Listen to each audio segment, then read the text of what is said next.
Does anybody want some wine?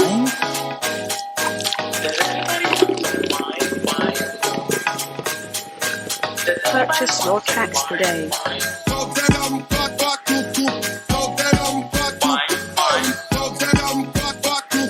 Does anybody want some wine?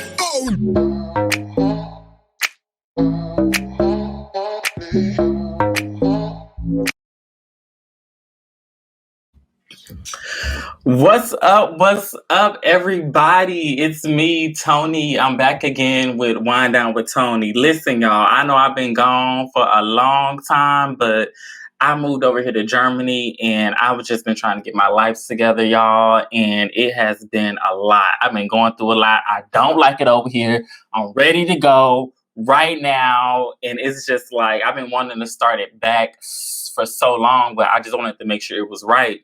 I don't really know anybody over here. And so I'm trying to work out this whole virtual streaming podcast interview type thing. And, just making sure I got all my ducks in a row so I don't come back and give y'all no half-ass shit. It's been a lot, but I'm back now. And I hope y'all like the new platform and everything. Please like, subscribe, and comment on this video. Please share it. Please subscribe to us on Apple Podcasts, Spotify, iHeartRadio, and SoundCloud. And, get the word out there about Wine Down with Tony. So the first episode back, I want to bring on one of my great, great friends, Tay. And I hope you all really enjoy it. This interview is going to be, a serious interview, but I hope we can have like some fun and some laughter and things like that. But without further ado, I'm going to bring Tay on the screen. What's going on, Tay? What's up, friend? How are you? What's going on? How are you? I'm good. I miss you, friend. I miss you too, friend. Listen, I was just talking about you. Well, listen, I talk about you like almost every freaking day. You know my friend Simone that you met on at my party last year? Yeah. When she came down, listen, every time she called me, she like, "Where is Tay at?" We cut the fuck up down to the living room. And that's on period because yes. We all miss you. You are just such a ball of like fun and love and laughter. So yeah, it's sad. Listen, you heard before, I'm over here by myself. I don't really I got friends, but I don't have like the connection that I have with people here like I have with y'all there. So it has been difficult or whatever, but I'm gonna get through it. That's what we do. We get through stuff. Right. So first, I start the show with mental check-in. So how are you doing mentally right now? Being 100% transparent, it's a battle. It's a battle, but I just take it just one day at a time. Okay, that's good. Yeah, it's like that sometimes. And being over here, being by myself, it has definitely put me in a space of almost kind of depression. So I definitely know how you feel, but is there anything you do to like have fun, to like take a load off? I know you be down to the bar. Yes, ma'am. Yes. Oh, I don't forgot that. What you drinking on, friend? I'm drinking on Stella Black today. Let me pull my glass up right quick. Stella Black. Better. Stella Black.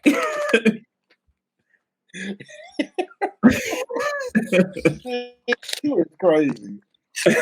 What you drinking on, friend? You got wine or you got hard liquor? What you think? Hard liquor. Listen, I am pouring mine up now so we can get this thing started.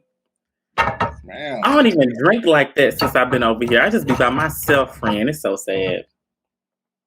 Shit, the best drunks is when you're by yourself. You can fall out and not worry about no damn.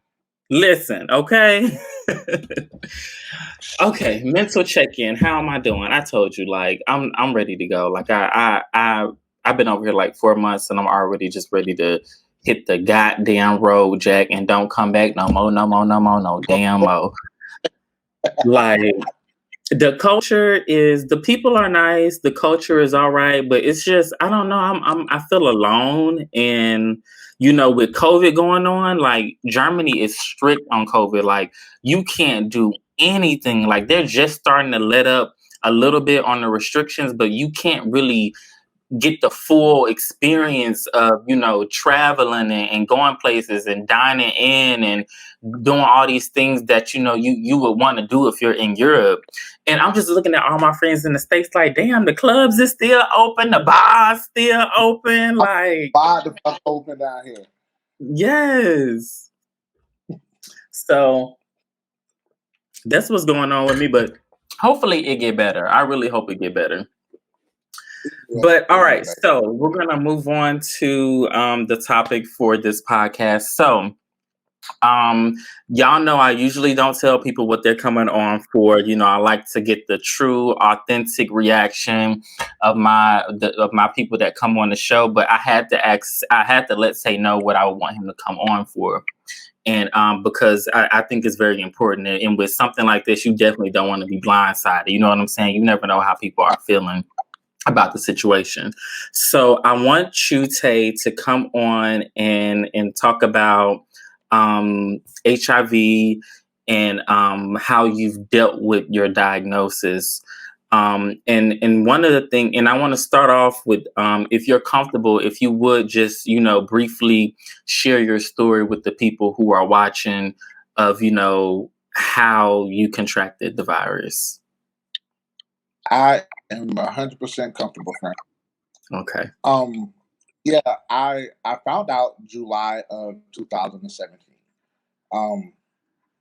Growing up, I've always been like real insecure and real self-conscious about myself because whether you know it or not, the gay community is very cutthroat. It's either you got it or you don't, especially with gay men. It's either you got it or you don't. And I never looked at myself or thought of myself as being one of the quote unquote top tier gays. I'm not the stereotypical gay guy. So I would always use, sex was like my gateway because everybody want to bust a nut. I'm just being 100. Everybody want they rocks off.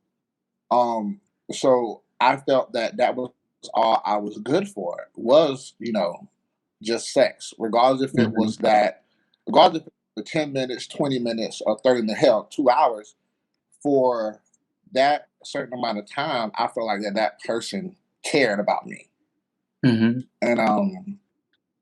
so I was always letting, these men do whatever, whenever, and however, and so yeah, and it was a very difficult time, but I used sex to, I guess, fill the void. So I met this dude on a Grinder, actually. And so I met up with him, and everything went cool. And I always used to be very cautious. I used to always ask, well, so what's your status? Are you comfortable this way, that way? And told me he was negative because I was negative at the time. So I went along with it. So yeah, I went.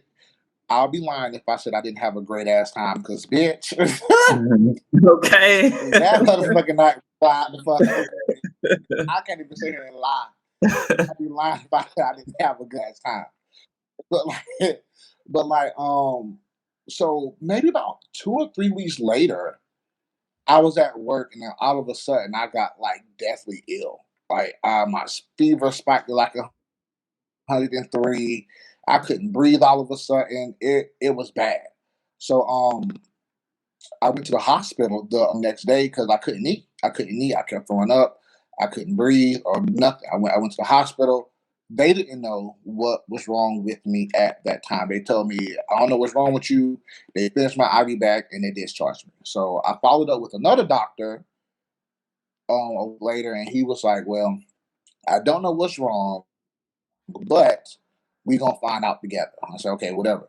So maybe like 2 or 3 days after I saw him, it got to the point where I feel like I was gasping for air. Like it was bad. Mm. I couldn't breathe. I couldn't I thought I was gonna die. So I went back to the hospital and found out that my right lung had collapsed, and that's why I couldn't breathe. Um, Wow. so they did more tests and whatnot. Yeah, my right lung collapsed, and so my mom wanted me to stay with her that night. So I went. I went to my mom's house and I stayed with her. And when I woke up, she was damn near in tears, and she was like, she thought I stopped breathing in my sleep because that's how hard it was for me to breathe. Um, so I go back to the doctor. You know, I'm on meds. They trying to get it under control because on top of my collapsed lung, I also had pneumonia.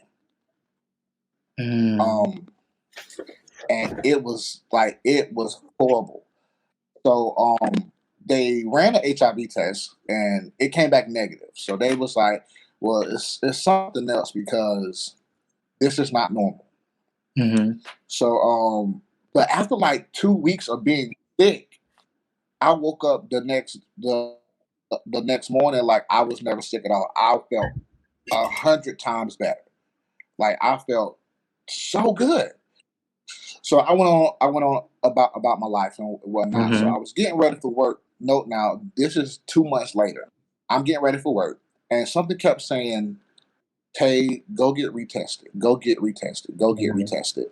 And I was like, "Nah, I'm good," because my test came back negative 2 months ago. So I was like, you know what? I'm gonna go to the health department. It take 10 minutes in and out or whatever. So I go to the health department. And I was a regular tester because I was involved in a lot of risky behavior growing up because of the Mhm. fact of how I felt about myself. So Mhm. I was involved in a lot of risky shit. So I was a frequent tester every 3 to 6 months, like a clockwork. So they knew me by first name basis at health department Yeah. because bitch let me in, you know. Okay. So so I go in. So I go in there and the same old shit, how you doing, whatever, whatever. I'm fine. I let you know they tested me for HIV 2 months ago, but it was negative. Mhm. Um, but something's just telling me to get retested.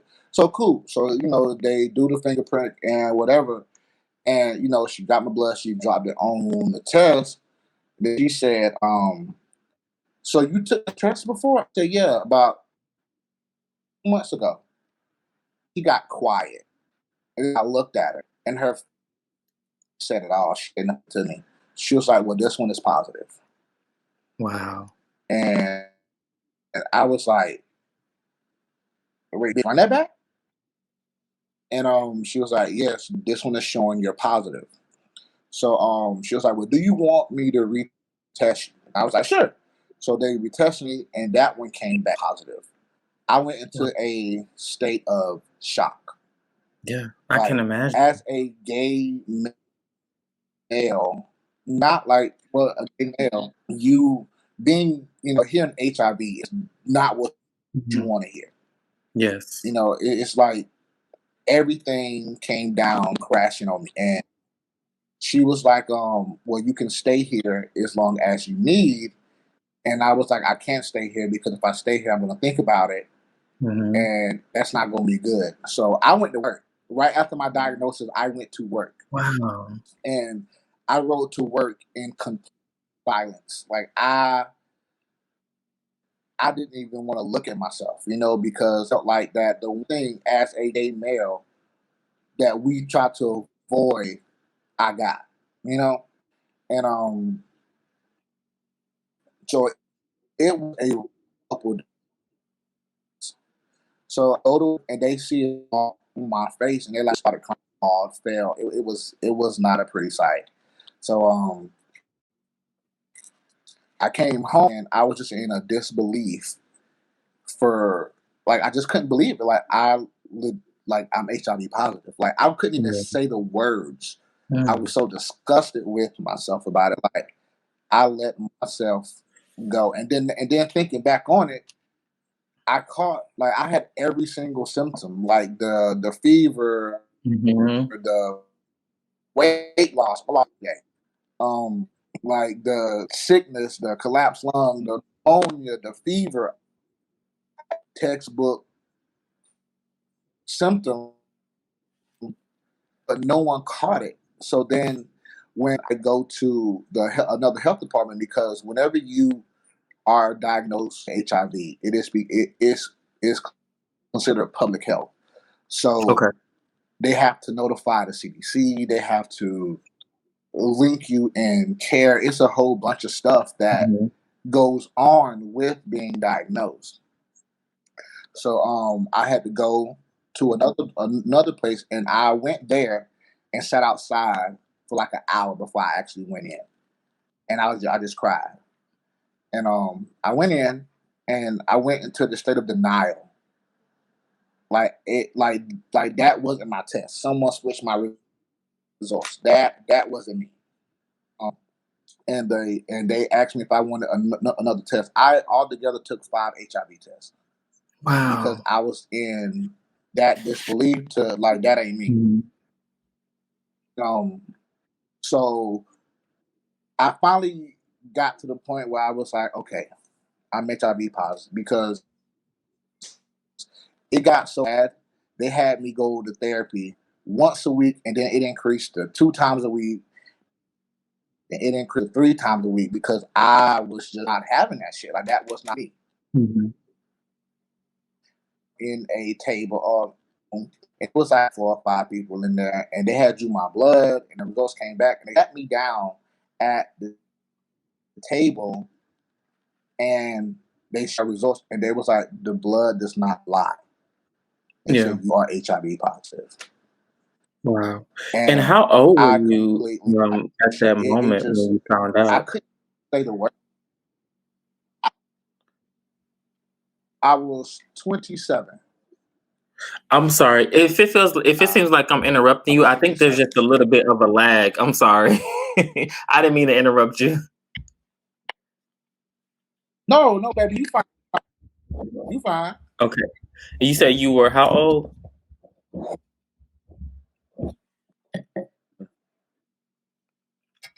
And I think yeah, man, it's it's breaking up, friend.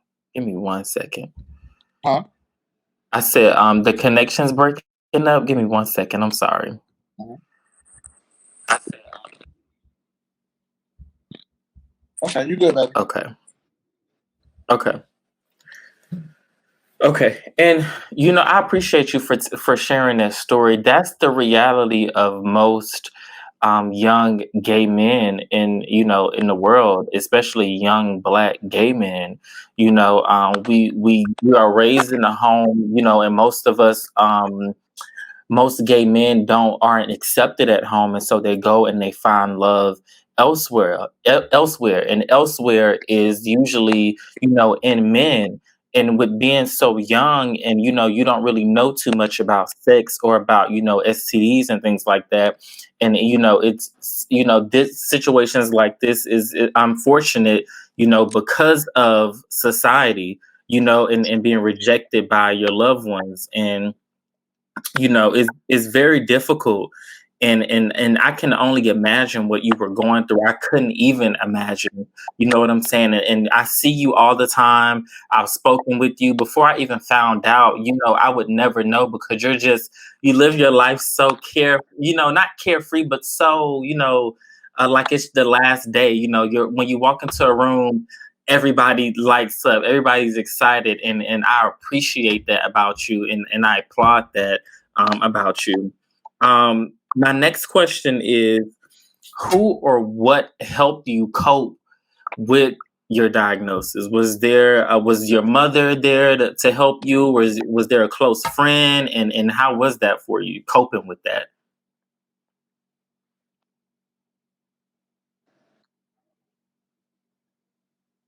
I could honestly say therapy helped me out a lot.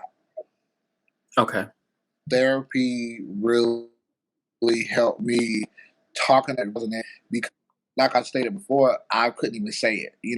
Hmm. So going talking to my therapist and him help me through it. And then also I got, my family, and they were there for me, and some of Yeah. my best friends, they were there. And it ultimately was hard to sit, a hard, pill to swallow. But honestly, man, and family, it kind of helped me transition to a better state of mind. Yeah, therapy, that's something that I didn't even expect you to say therapy because, a lot of us black folks, we do not believe in going to see nobody and telling them about our problems. So that's a big one. I appreciate that. My next question And is, that's I'm sorry, it's lagging a lot. I'm sorry, y'all watching. This is my first time doing a virtual show. I'm sorry, it's lagging. All right, friend, what you were saying? All right, we back. All right, so what was my question? Okay, my question was, what's been the most challenging aspect of living with HIV? Like, what's the biggest stigma you think there is? the biggest stigma to me is that I'm not dirty. People with HIV aren't like we. We are worthy, because when you hear HIV, it's like having a scarlet letter, bro. Like no one wants to deal with you. No one wants to, even get to know you. Because I'm not even gonna act like the '80s wasn't, just a few decades ago when you Hmm. had HIV, you was gonna be dead in a few years. So I can't even Hmm. act like that wasn't so long ago. And and as much as it is not my job to educate you about HIV, I don't mind educating people because there has been so much advances in medications that I take my medicine every day. I'm undetectable, which means I can't pass it. But it's just that stigma that sticks to HIV that it kind of makes some of us feel belittled, like we're not worthy of love, we're not worthy of happiness, we're not worthy of commitment because we have this virus. I agree.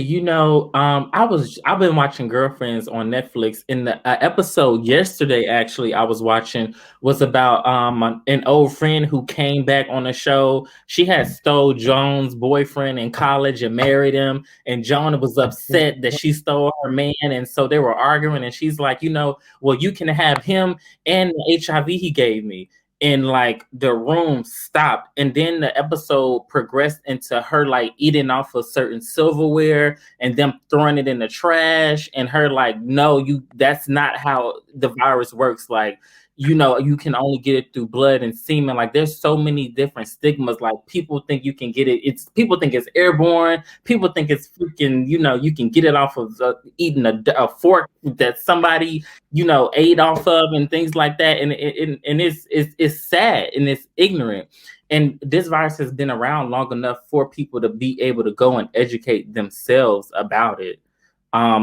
I was talking to one of my friends, and he was just kind of like, it's unfair, but telling a group of people that someone in the room has HIV is equivalent to announcing, a mass murderer is in the room, and it's just not fair. And and I wish we could get over that, especially as Black people, and especially as, oh my gosh, it's so much HIV shaming in the gay community amongst Black people. That's what gets me all the time. Like, as soon as two gay men get into an argument, it's, oh well, bitch, you need to go get checked up, and bitch, you need to go do this, and you need to worry about your health, and all this type of shit. And it should not be used like that, Yes, especially yes, in the community. It's so sad.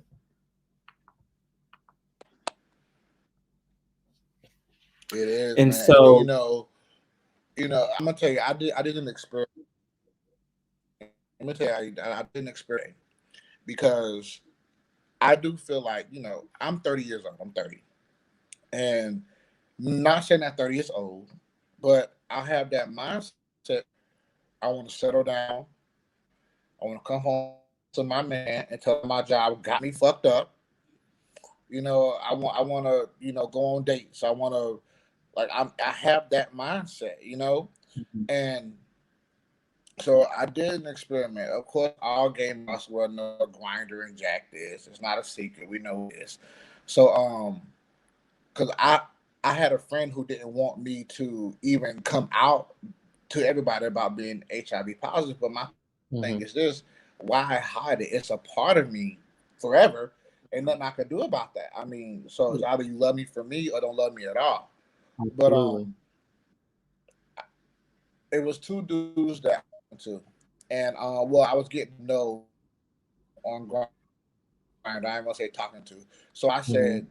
I'm gonna tell one of them off the muscle that I'm HIV positive, and I'm gonna wait to tell the other one Mhm. because legally by law, I don't have to tell you unless we are engaged or getting ready to engage in any type of sexual activity. Mhm. Like if we're not about to have sex, I don't have to tell you. And that's but if we are going to have sex, which let's be real, we grown, everybody want to fuck. And Okay, until we and I'm get to one of that point, I'm everybody. not. So like, it was one dude, he hit me up, and I told him off the muscle. I'm like, I would like to get to know you, but I have to tell you off the muscle that I am HIV positive. I'm undetectable, but I'm HIV positive. And he told me, he was like, I respect you for telling me, but I just can't. I can't. I don't want to risk it. Now, was I mad? No, because that's his preference. His preference is he don't want to date someone who's HIV. I can't get. It's like people who don't want to take who tall people or fat people, skinny people, black people. Everybody has a preference. So I couldn't get mad at that because that's his preference. So the other dude, I waited, and we talked for a couple months. I never gave him my phone number, but we only talked to Grinder. We talked for a couple months. We got to know each other a little bit, and then he wanted to come over. He was, I want to chill. Once again, let's be grown. We all need to. You get what I'm saying? Like Netflix and chill, bitch. Open that butt. You get what I'm saying? Okay. So, um, Yes. so like so he wanted to come over, and I told him didn't go. Now, like this is about 2 months later, and I was like, "Hey, I would love to chill with you, but I have to tell you, I am HIV positive. Undetectable, but HIV positive. And even after 2 months of talking, trying to get to know each other, he told me this. He said, I respect you for living in your truth. I respect you for telling me, but I just can't. Wow. And that is very disheartening because it's like, damn if I do and damned if I don't. So it's like I said, I would love to come home to someone who actually genuinely misses me while I'm at work. I would love to do that. Mhm. But why risk it when 95% of the time it's going to lead to rejection? Because people hear HIV and just automatically put a red line through my name. Mm. You're so right. Um, the rejection part is the key thing that I got out of that. And I was gonna ask you, how is dating? And I can imagine it's difficult, and you always get the ones, I'm sure, that say, hey, I respect I respect you for telling me, and all of this stuff, but I can't, I don't want to do it. And I know that's difficult. I know it's terribly difficult. We all want to come home, and then have somebody waiting on us. We all want to be a family, and if it's hard for a lot of people, I can only imagine, how difficult it is for you. So, friend, I hope you find love one day, friend. Listen, I ain't never had no real relationship. I don't think you missing out on nothing anyway. Quiet as it's kept, girl. No, I'm just playing. I hate men. No. um, But like I feel like this though. Like you at the end of the day, regardless of because I was young, dumb, and from too, honey. So regardless of how much of a player you think you are, or or how bad you think you are. At the end of the day, as we get older, we start to crave that companionship. Mm. So You're right though, because it's even just being part over who are here, humans, we affectionate people. alone is like, dang, like I wish I had, had somebody over here with me, like to be with me. It's sad. It really is sad. So I definitely understand, especially when you get older. You be like, all right now. I done been by myself for too damn long now. When they coming, God? When they coming? Bring them on. I'm ready. I'm ready to do the cooking and the cleaning. I'm ready to Right. wash it. All that. That's me. I'm submissive. That's me. That's just me. You might not, I am truly a house husband. Okay. If my man makes 6 figures, I ain't going to work. I'm just letting y'all know. Okay. So Bitch, how you want your eggs in the morning? okay. Bitch, what? Okay, baby, I got your protein shake. Your bag is packed. Your suit, your briefcase is ready. Baby, what my work pants said, they over there on the iron board. I ironed them last night. So my next question is, what do you tell young people who were living the same kind of lifestyle that you were living in your younger years about, you know, being sexually active? What would be your advice to them? Protect yourself. My advice would be protect yourself and yourself. Love yourself enough to don't be an object, because Mm-hmm. that's what I labeled myself as. I was just a sexual object to the men to do whatever they wanted, because I didn't love myself enough to say no, we're gonna, or no, I don't want to get down like that. No, I don't want a threesome. No, this and the third. I was so I thought so little of myself.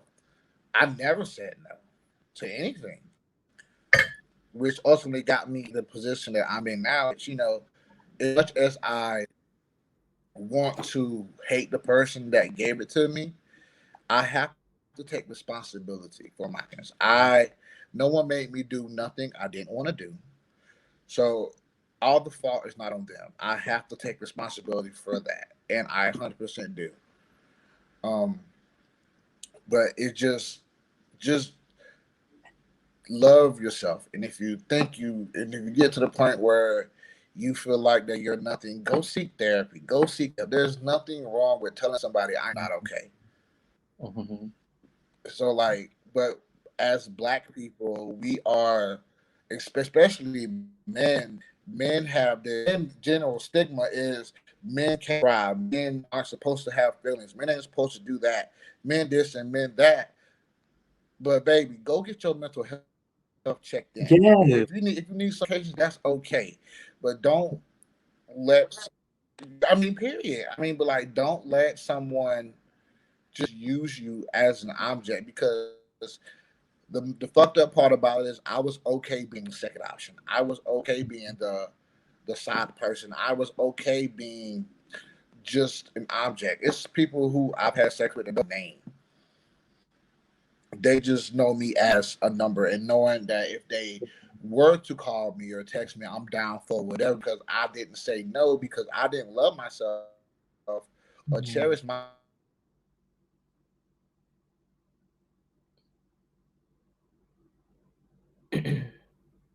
myself or think how myself enough. I learned, and that's what I wish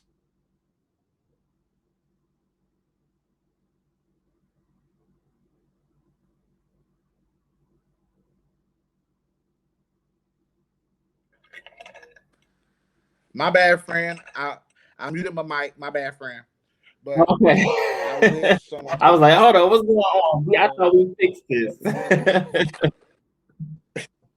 my But bad I heard, friend. I I heard, muted my mic. I heard your But advice. I heard your advice. Some great advice.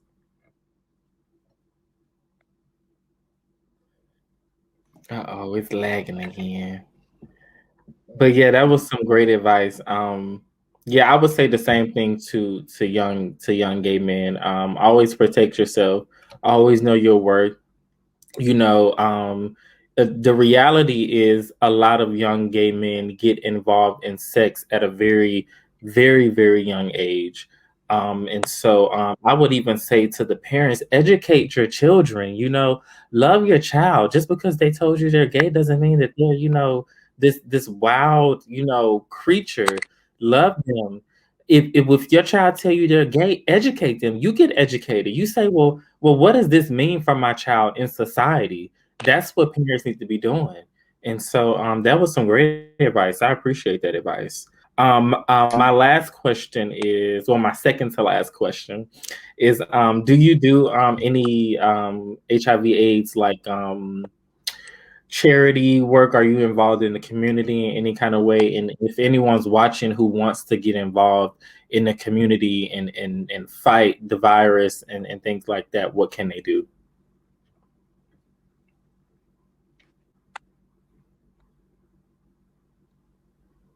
I've looked into stuff around this area, which, as you know, girl, there ain't too much going on around here. To do Not my too much. part to the point where, like, I've had people ask me to go with them to get. I've had people confide in me and test statuses. I'm not alone HIV, but stuff like herpes and stuff like that. I had people Yeah. confide in me, because they feel like that they're not alone because someone else is going through not exactly the same thing, but very similar. Hmm. But I can say that I am involved in a clinical research right now for a new HIV medicine. I can say that. Okay. Um, so I feel like me being involved in that, I am giving back. I'm willing to put myself on Absolutely. the line for this new medication just to for future people. But I mean, and honestly, do I wish this on anybody? Hell no, because not gonna lie, the depression is not worth it. The anxiety is not worth it. It's just not worth it. And I wish with the bottom, I wish regardless of how much fun I had that night, I would have just the condom. I would have just Yeah. took the 2 seconds and put the Hmm. condom on, man. And but once again, I have no one to blame but myself for that, and I've accepted that. So, but that's what I feel like. Like that's me giving back. It's me putting myself, Hmm. getting my blood drawn every fucking other Yeah. week, getting this done here, getting scanned, just to make sure that this medicine works for Hmm. the younger generation, for the people that's coming up, and for the people who have HIV, and this medicine will be an option. So that's my way of giving back. That's big. That's a big way, and it's a vital way, and we appreciate that. We really do. And to caveat off of that, what do you feel about the medicines for HIV today? My last question, and it's kind of like a conspiracy theory. Do you think there's an actual cure for the virus, or do you think that because we know that there's medicine that can lower the viral load, but I mean, if that's the case, it almost seems like to me that they would have a cure. What do you think? I honestly believe that there is a cure, Hmm. but there is more money in treating a disease than it is curing a disease. Absolutely. And that is my wholehearted, and that is my honest answer. The pharmaceutical companies would lose billions and billions of dollars if right now if there was a cure for HIV. You are absolutely right. So do I think it's a cure? Hell yeah, I do. But you got to have that money in order to get it, Hmm. because as I just stated, it is more money in of disease than it is to cure it. My medicine costs $2,000 a month for 30 days. $2,000. But of course, Joe like me, I can't afford that. So of course, it's programs that I'm in that help pay for the medication and certain stipulations that I got that I must meet in order for these people to vacation, because even insurance only cover like $1,200 of it. So Mm, there's a copay of $800. yeah, and that's a lot. So Yeah. even Um. so, I have to be involved in certain programs in order to get the medicine. Wow. Yeah, I was thinking about that. I'm like, hold up, like this is It's not crazy. making sense. As I'm doing my research, I'm just kind of like, hold up. They have medicine to lower the viral load, but you can't find a cure yet. Like that's weird to me. But the medical industry is one of the biggest industries in the entire world. People need medicine. And so if you give someone a cure for something, now you're out, like, you the government not making no more money off of it. And unfortunately that's the world that we live in. And it's super, super sad.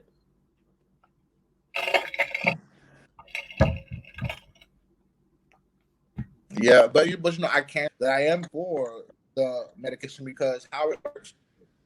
Granted, I take these pills every day, and I hate them because they damn horse pills.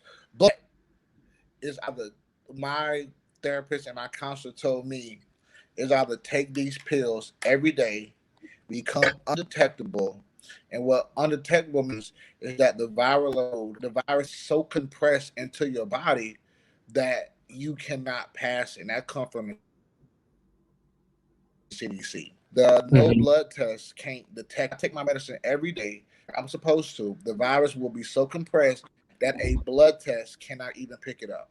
Now, granted, Wow. once you have HIV, you'll always have it, but when you're undetectable, the lab can't even get it. I mean, can't find it. But like I Wow. said, man, a lot of people don't know what undetectable means. So Hmm. I love to educate, but it gets exhausting too, because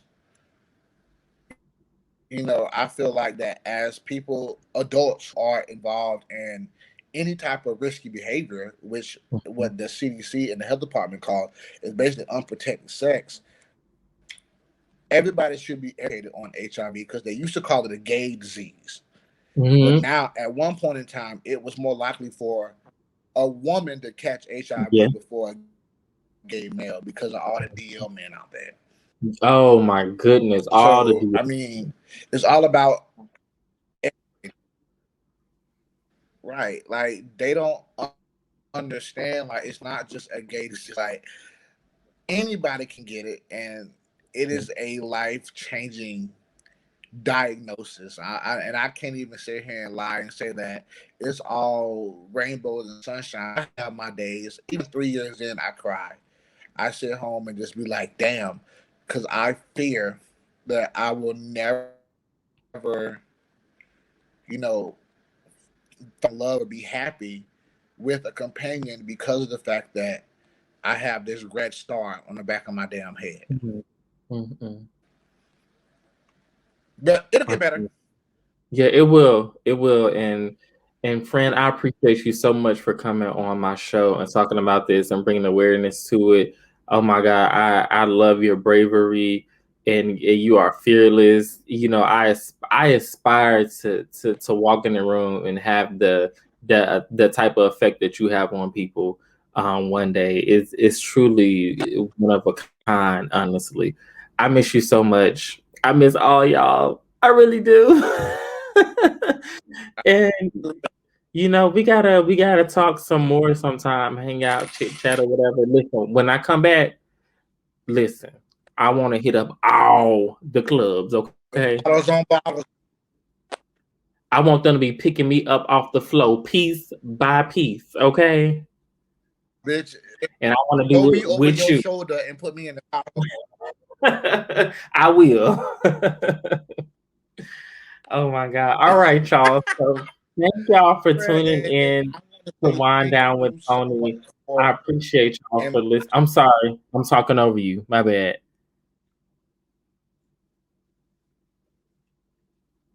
It's you just good, baby. lagging. My bad. I want to say thank you for inviting me on your show.